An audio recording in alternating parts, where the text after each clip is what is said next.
Selamat datang di channel Pemuja Malam. Jangan lupa like, share, and subscribe ya. Terima kasih. Chapter 21. Donat. Lea, apa kau sudah tahu berita mengenai Ryan palsu? Lea, kau tidak jadi menikah dengan Ryan kan? Randu menggeram seraya memukul kemudi mobilnya saat ia berusaha menyusun kata-kata untuk ia katakan pada Lea. Saat ini Randu bahkan sudah menghentikan mobilnya di depan rumah Lea. Tapi kenapa Randu begitu yakin kalau Lea ada di sini? Bisa saja Lea ada di apartemen Ryan kan? Secara Lea dan Ryan baru saja menikah. Dasar bodoh, Randu menyugar kasar rambutnya dan berutuki dirinya sendiri, yang mendadak khawatir berlebihan pada Lea, yang jelas-jelas sekarang sudah menjadi istri orang. Randu masih menyadarkan keringnya saat kaca jendela mobil Randu tiba-tiba diketuk oleh seseorang dari luar.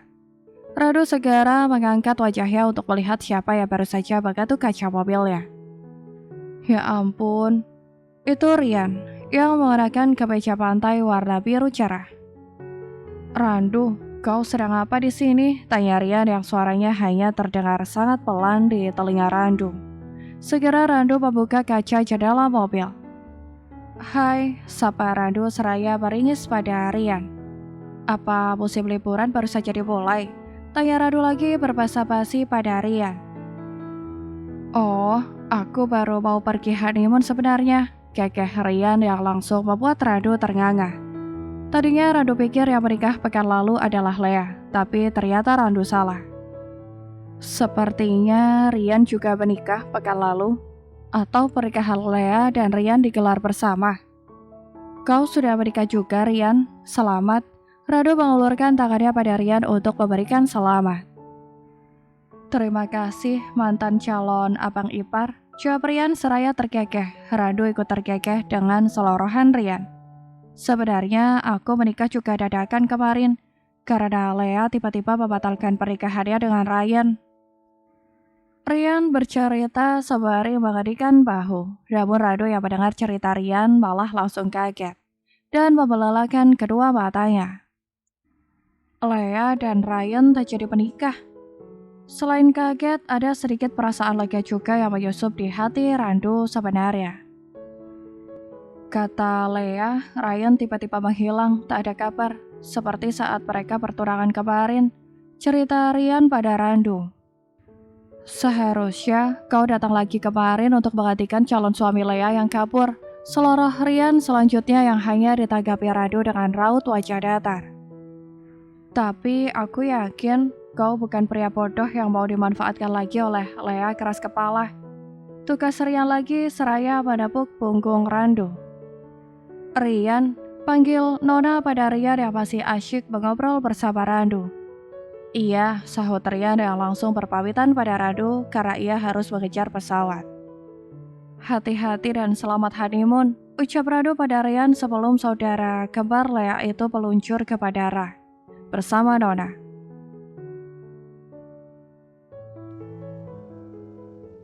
Randu, lama tak bertemu, sapa Keano pada Randu yang sedang milih menu di BND Resto.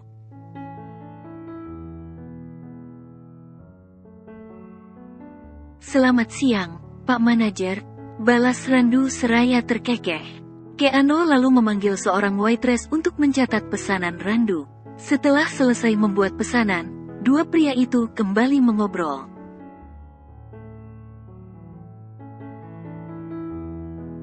Randu juga sesekali akan celingukan ke pintu yang menuju ke arah dapur utama. Sedang mencari siapa? Tanya Keano yang rupanya peka dengan gelagat Randu.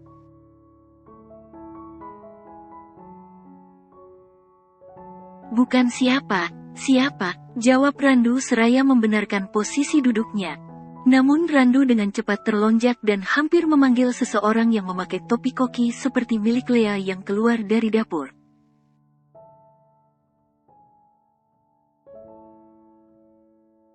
Ya ampun, ternyata bukan Lea.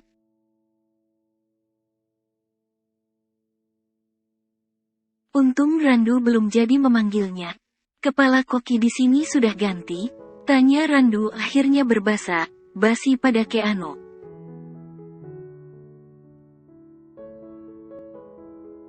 Lea sedang cuti sementara, jawab Keano yang langsung membuat Randu membulatkan bibirnya. Bukan cuti untuk mencari calon suaminya yang kabur lagi, kan? Tanya Randu seraya tertawa sumbang.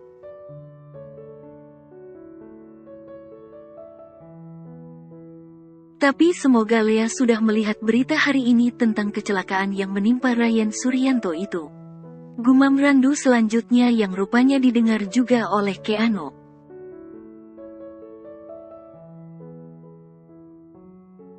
Kecelakaan apa? Tanya Keano bingung.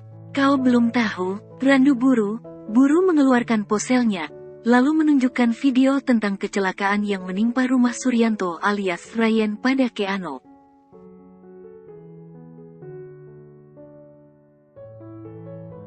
Jadi nama asli Ryan Suryanto, jawab Randu cepat.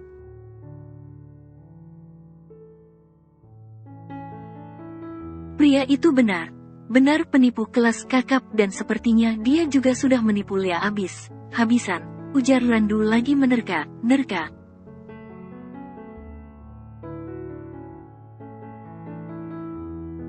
Dia bahkan sudah menguras habis uang di rekening Lea, timpal Keano yang langsung membuat Randu terkejut. Aku pikir Lea memberikan semua uangnya pada Ryan secara cuma karena Lea sepertinya sudah cinta mati pada pria itu, pendapat Randu seraya tertawa kecil.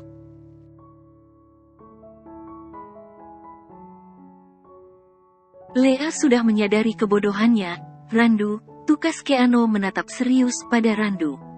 Syukurlah kalau begitu, gumam Randu bersamaan dengan makanan yang sudah datang.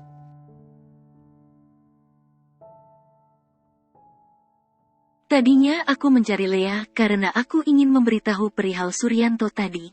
Tidak ada maksud apa, tukas Randu lagi yang hanya membuat Keano mengangguk.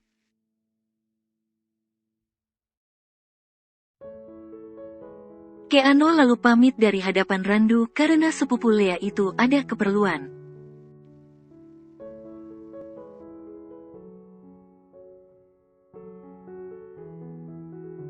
Abis, ya, Mbak? Tanya Lea saat memeriksa donat buatannya yang Lea titipkan di warung di sekitar rumah Eyang Wida.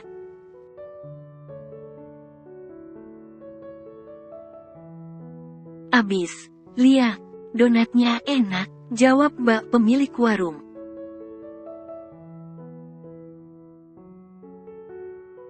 Meskipun Lea sudah mengatakan pada warga kalau namanya adalah Lea, namun warga di sini yang mungkin merasa aneh dengan nama Lea, malah memanggil Lea dengan nama Lia.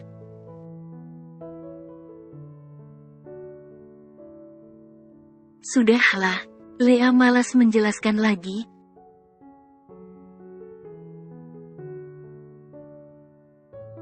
Biarlah sesuka hati mereka saja. Ini yang baru rasanya lebih bervariasi, Mbak, ujar Lea seraya meletakkan box donat yang baru di atas meja jualan.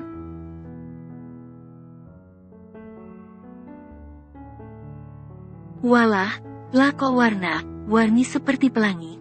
Ini nanti malah dihabisin sama anakku. Bahaya ini, seloroh Mbak pemilik warung yang langsung membuat Lea terkekeh.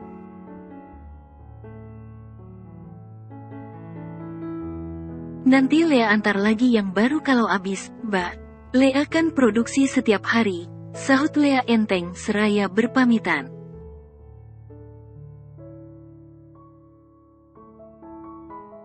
Semua donat buatan Lea sudah selesai ia titipkan ke warung dan juga Lea antar ke rumah salah satu warga yang memesan untuk acara.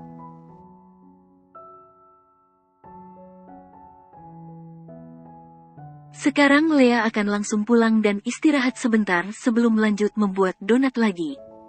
Eyang, Lea pulang, sapa Lea setelah gadis itu tiba di rumah Eyang Wida.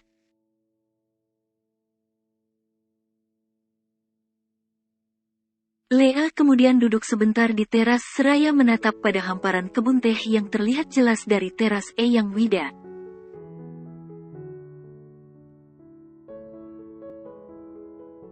kata Eyang Wida. Semua perkebunan teh ini adalah milik seorang janda kaya yang dermawan yang bernama Ibu Rika.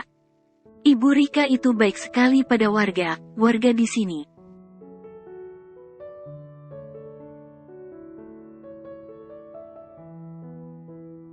Buka lapangan kerja, karena banyak warga yang jadi pemetik teh, terus setiap 1 bulan sekali, Bu Rika juga rutin membagikan sembako untuk warga.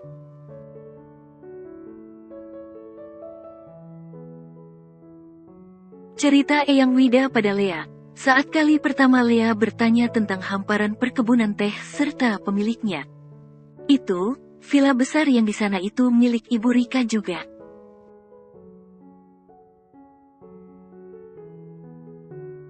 Eyang Wida menunjuk ke arah bangunan villa bernuansa putih yang tampak di kejauhan. Anak perempuan Bu Rika yang kerap menginap di sana, anaknya baik juga mirip Bu Rika. Tak pernah segan bergaul dengan warga, dan suka jajan juga di warung-warung.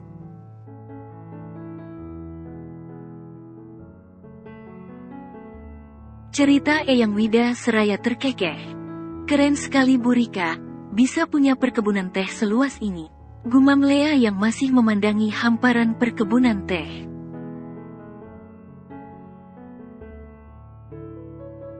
Namun tiba Lea melihat segerombolan anak yang berlari ke arah gapura desa. Ada apa gerangan?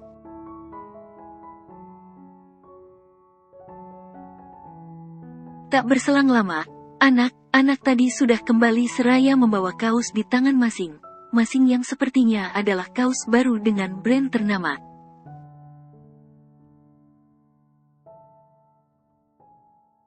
Mereka saling bersenda gurau memamerkan kaos masing-masing.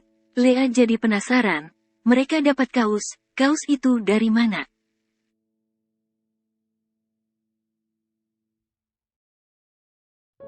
Dapat baju dari mana, Dek? Tanya Lea akhirnya pada salah satu anak yang berjalan paling belakang. Anaknya Bu Rika datang, jawab anak tersebut seraya berlari mengejar temannya.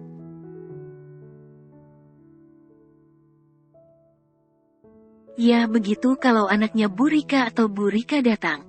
Langsung anak dikasih hadiah, ucap Eyang Wida yang sudah keluar ke teras untuk menghampiri Lea.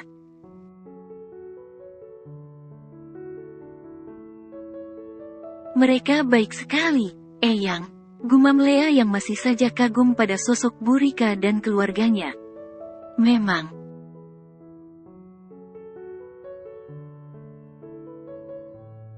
Dan kabarnya anak perempuan Bu Rika juga mau menikah sebentar lagi. Cerita Eyang Wida lagi yang langsung membuat Lea membulatkan bibirnya.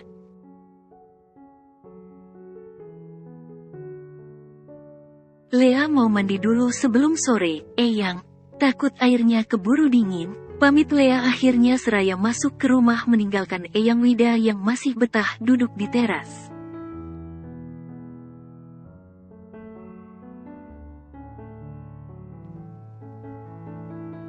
Donat, celetuk Rania dengan raut wajah lebay, saat melihat donat dengan topping meses warni di dalam box transparan.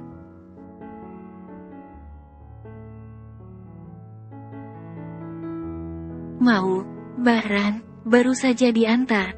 Loh, tawar ibu penjual warung seraya membuka kotak transparan berisi donat tadi.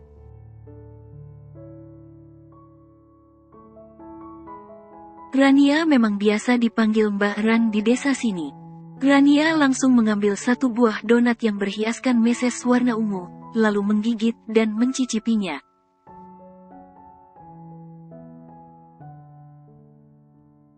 Enak, empuk, komentar Rania seraya mengambil lagi dia donat dan menggigitnya bergantian.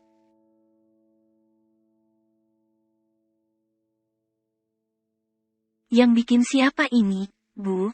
Tanya Rania dengan mulut penuh donat. Lia, jawab ibu pemilik warung.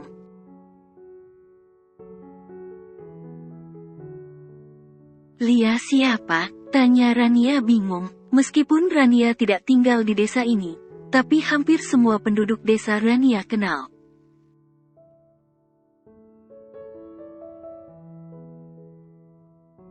Dan perasaan Rania, tak ada warga bernama Lia, kecuali bayi 4 bulan bernama Amalia yang rumahnya di ujung jalan.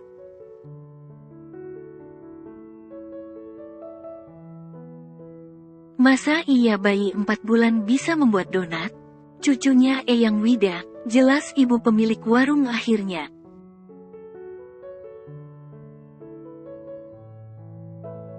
Oh, memang sekarang cucunya Eyang Wida tinggal di sini? Tanya Rania selanjutnya. Katanya begitu, jualan donat dan terima pesanan juga buat acara.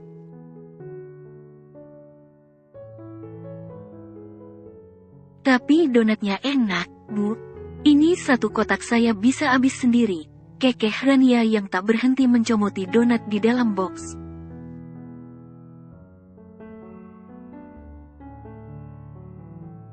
Awas nanti kebayanya tiba nggak muat, Mbak Ran. Kan katanya mau nikah, ibu pemilik warung mengingatkan.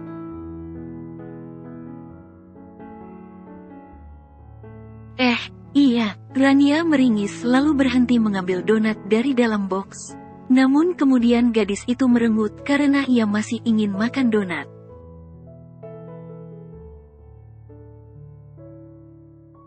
Tapi kayaknya nggak apa-apa, kan kebayanya bisa digedein, tukas Rania yang akhirnya kembali mengambil donat lalu memakannya dengan lahap.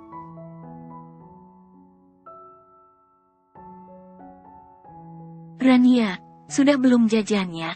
Tanya Pandu yang sudah menyusul Rania. Belum, donatnya belum habis, jawab Rania dengan mulut penuh donat.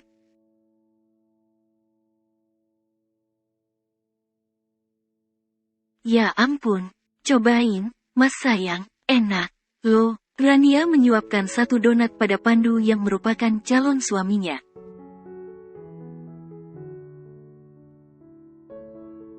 Iya, enak, komentar Pandu seraya manggut. Mas Randu kemana? Tanya Rania yang tak melihat keberadaan Randu. Tadi padahal Randu dan Pandu izin ke warung kopi yang mereka lalui untuk minum kopi. Lalu kenapa sekarang Pandu tinggal sendiri?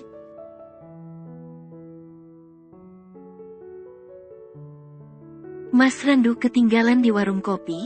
Udah ke villa duluan, katanya harus ngerjain laporan. Jawab Pandu seraya mengendikkan kedua bahunya.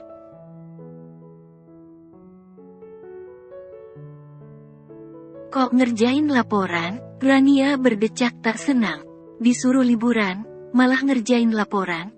Gerutu Rania lagi seraya mengeluarkan dompetnya untuk membayar donat.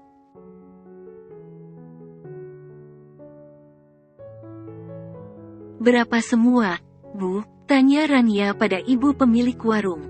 3 kali 15 berarti.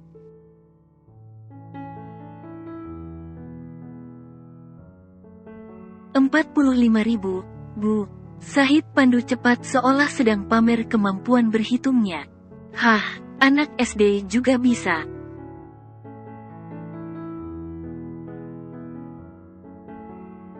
Ini, Bu. Rania mengangsurkan uang 50 ribuan pada ibu pemilik warung. Kembali 5.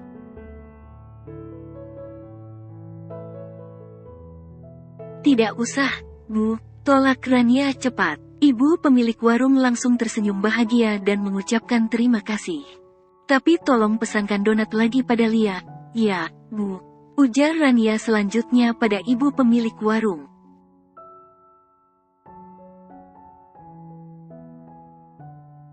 Mau berapa box, Mbak? 1 box begini isi berapa biasanya? Rania malah balik bertanya.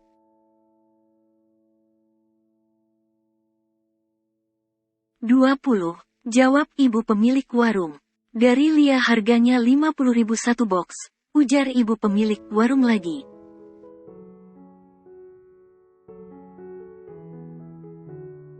Murah sekali, padahal enak, komentar Rania seraya mengirim pesan pada Randu. Bang, mau donat enak, Rania.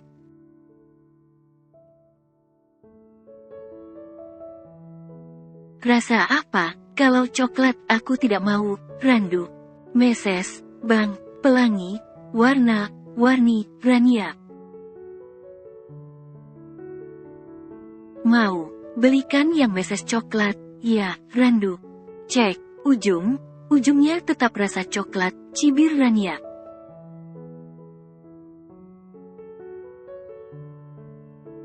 Bu, tolong pesankan 3 box, ya. Yang 1 box topping meses coklat semua, ujar Rania sebelum gadis itu pamit.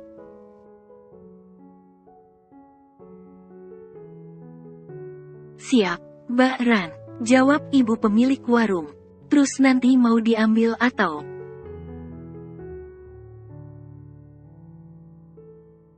Bisa minta tolong diantar saja ke villa, Bu.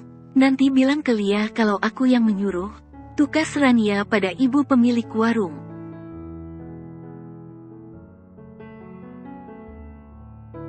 Baik, Mbak Ran. Untuk tim fotografer, Pandu mengingatkan Rania.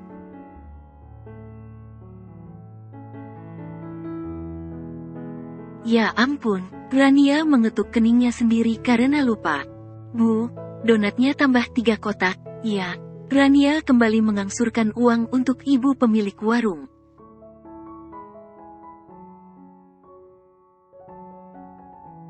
Siap, Mbak Ran. Berarti semua 6 kotak, ya. Iya, jangan lupa yang 1 kotak meses coklat semua. Ujar Rania kembali mengingatkan sebelum gadis itu kembali ke villa bersama Pandu.